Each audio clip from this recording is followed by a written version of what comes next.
We're now talking about a consultation process. This is, I understand that, of course, we have never been consulted.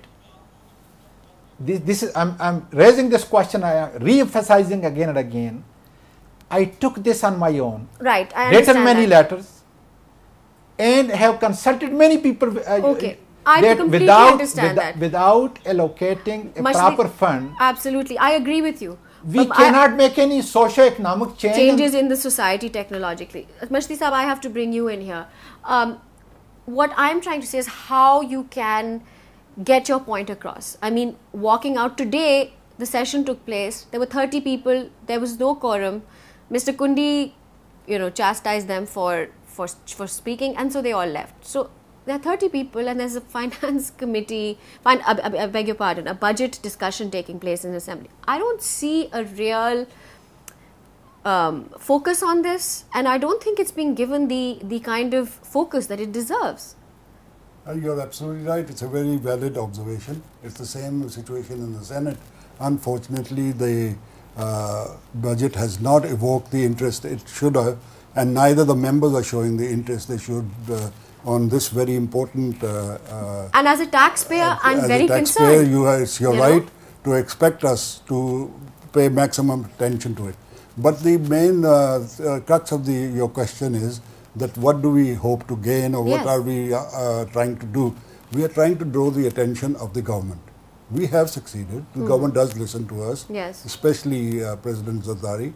He is a man of great patience and reconciliation. He wants unity in the nation and understanding, and he does listen to us when the time comes, when the matter goes up to him.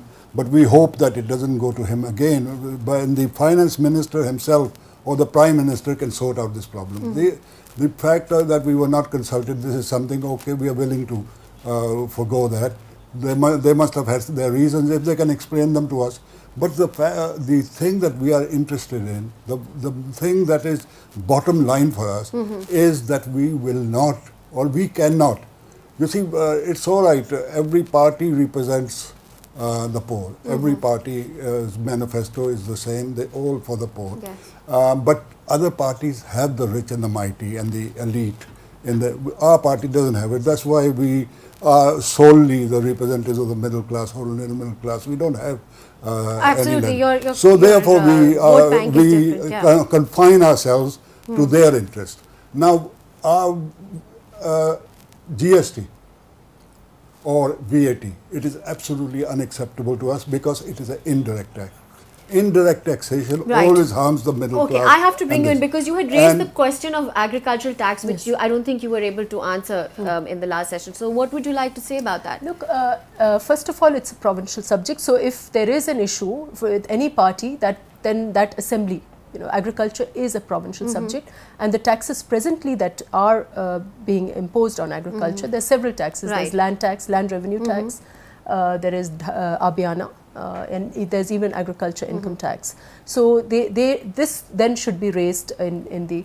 Now there have been at least 9 commissions on the issue in the past in 60 years. So it's not an easy issue, right? There have been 9 commissions in the past on the problem of agricultural tax.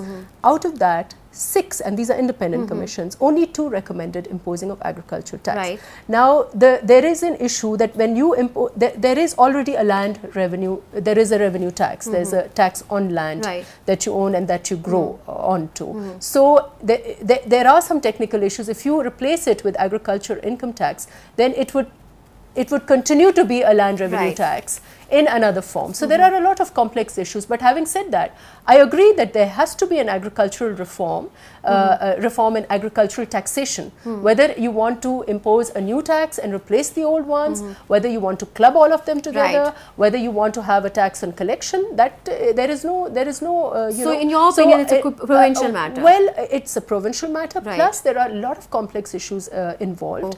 And I think the people of the urban areas need to understand the plight of the rural the poor. Now, yes, we need to tax the richest farmers, but let's also bear in mind that 80 to 90% of the people are poorer farmers. Right. Now, in most countries, agricultural countries, huge subsidies are given to agriculture. Let's take India.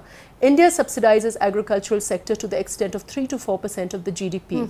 Here, we don't even give subsidies up to like point something percent, right? Okay. There is no electricity. The input costs are huge for the farmer. So at the end of the day, the poor farmer, and I come from I'm a small zamindar, and mostly people from the city would say that we are landlords. We are not landlords, but one should come and see how we live from hand to mouth. So I think MQM would one day want to expect to get vote from the rural poor and the zamindar community also, and they must extend the interests of the zamindar and farming community into and understand that it's a very complex issue. Nobody says agriculture community should not be taxed. It should be taxed, but there are several taxes already. It's a provincial tax. I'm so sorry. And we need to go in for taxation I have been reform. told by the producer we have to go for a very quick break. We'll be right back, and then we're going to talk about provincial consultations when it comes to the budget. We'll be right back after a short break.